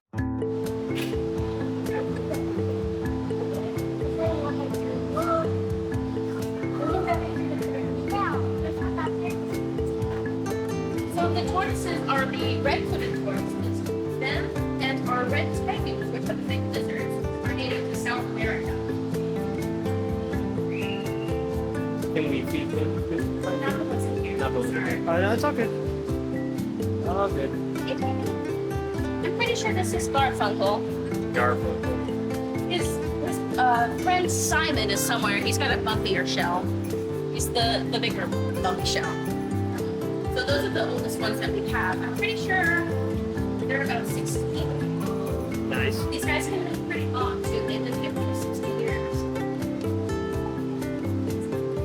So I'm gonna think about your shoe.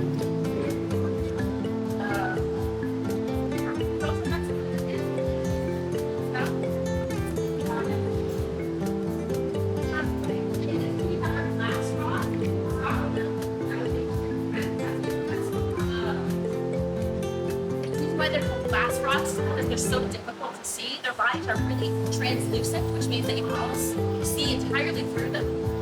They're really small, about this big, and I'll give you a hint. They're on the right side of this chart.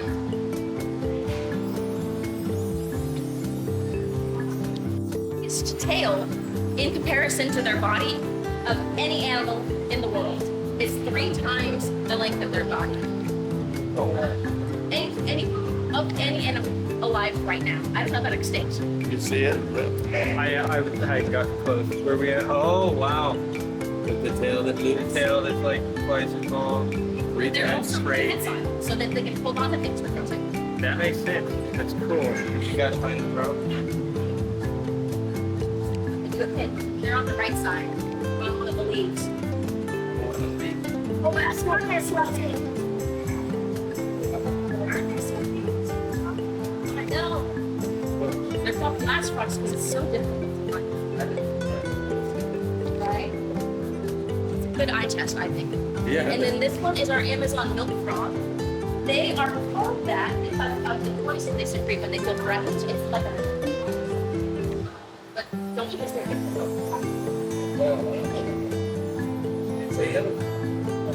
Yeah, I do, man. It's hard to see, but he's right. I got him on the camera. He's right there. Yeah, barely. You can see him up on the leaf. See him right there? I can see his little eyes. You don't see him? I don't. His stick, he's literally right here underneath the stick. I think she said it's in the back. They're not. Whoever's supposed to be here ain't here. Where was the snake?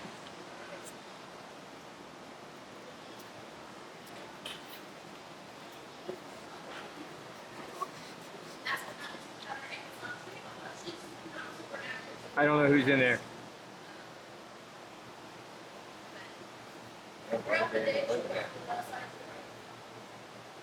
It's supposed to be a spider in here, and I don't see it. I'm not sure if oh, I see it. Oh, it's hiding in there. Is underneath the log? Yeah, you can't see. It's too dark on camera, and part of me's glad for that. Where's the snake at? Got a little guy in there as well. She's not super active, she's really lazy. So throughout the day, she slowly nicks away from the left to the right side of her tank. And then you guys are good to go whenever you're ready. There she is. Thank you. You're welcome. All right, we just got out of the Blue Zoo. I had to stop by the gift shop, y'all already know. I tell you what, I highly recommend that. It was really cool. It was like a little smaller than I expected, but like it was pretty cool. And I tell you what, if you're ever in Rogers, Arkansas and you're looking for something to do and you love aquariums or wildlife or anything like that, check out the Blue Zoo. I got hair in my mouth. I'm sure this shot looks amazing, but check out Blue Zoo, Rogers, Arkansas. 10 out of 10, would recommend. So we left the aquarium, went and got some lunch, and then now I am at a flea market. Just shopping around. Looking at stuff. There's a lot of Star Wars. Some neat stuff. We'll see if I find something good. And a VHS tape. If I can find a VHS tape player in here, that'd be great. That. That's a hard maybe. I am so unbelievably tired. I got off my night shift schedule, got back on my night shift schedule, and now I'm off it again, and it's wearing me out. I got that deep-seated, like, scratchiness behind my eyes. And I want to keep going, but I'm wearing out quick, so we'll see how far I make it. I doubt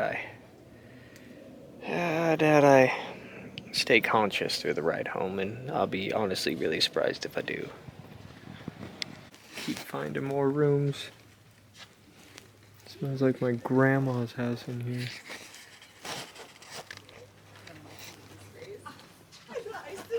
Got some more VHS tapes down here. Looks like mostly old westerns, just like my grandma and a Pierce Bronson 007. So it's definitely the shit my grandma would have. Moving on. Some comic books.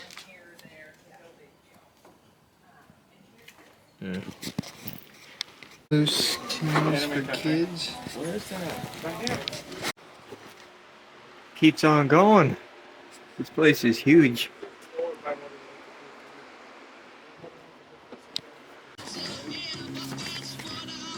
What?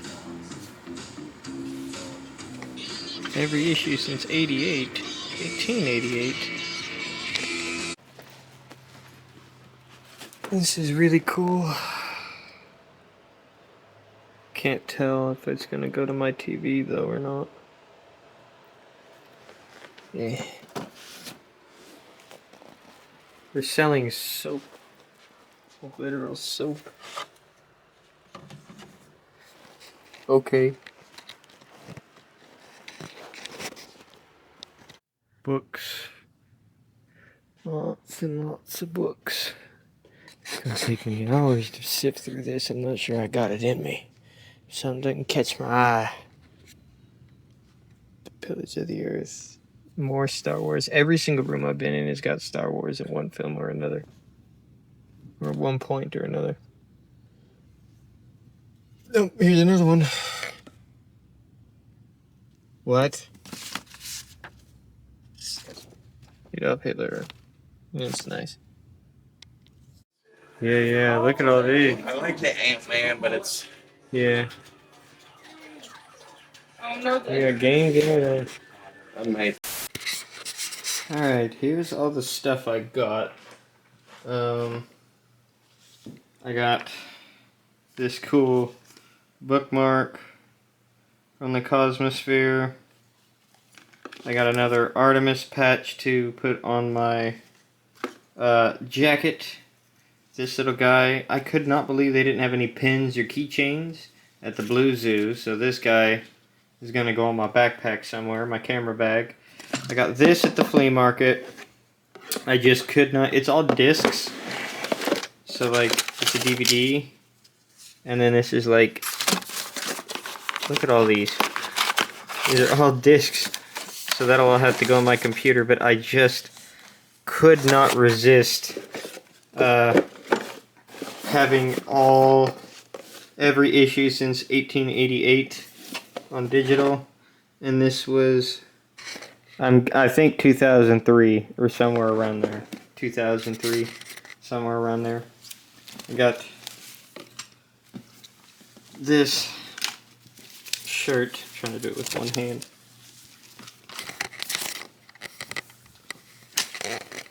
This shirt from the Cosmosphere, which I really like. My little space shuttle. Love it. My Stingray from the Aquarium. So this is from the Aquarium, this is from the Cosmosphere, this is from the flea market. Aquarium, Cosmosphere, Cosmosphere, and I got this from the Cosmosphere, which is my shirt. My dad also got me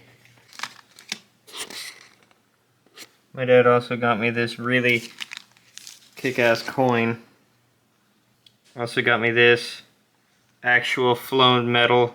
This metal, it's made out of the same metal that they made the Curiosity, or that was used on the Curiosity and the Apollo missions. I fucking love this. It's so cool. Let me show you the back of it.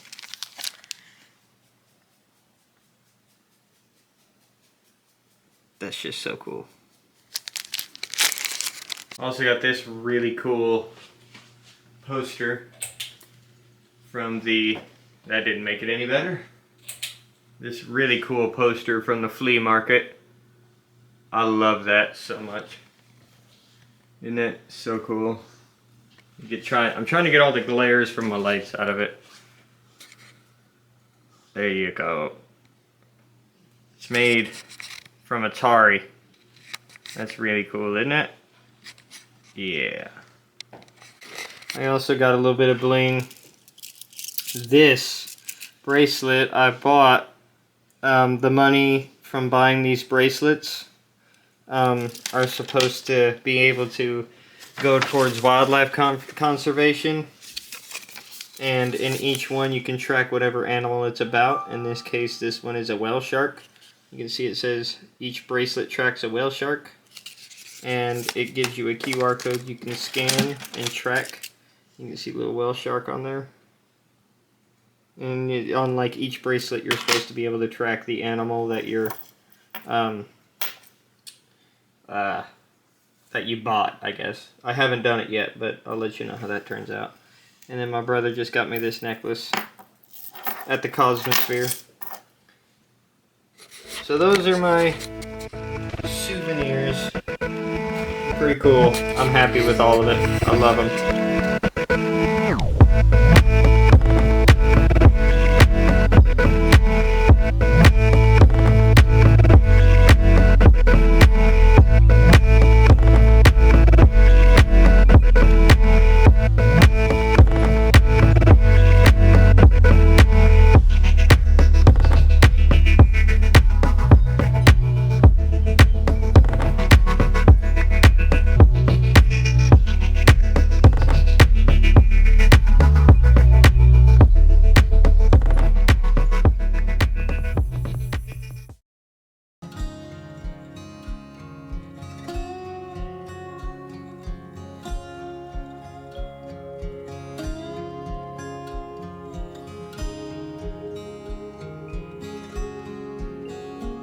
Alright, Freckles.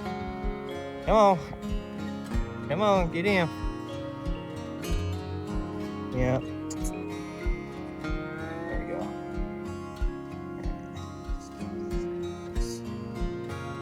There you go, you're free. Go away. There he goes.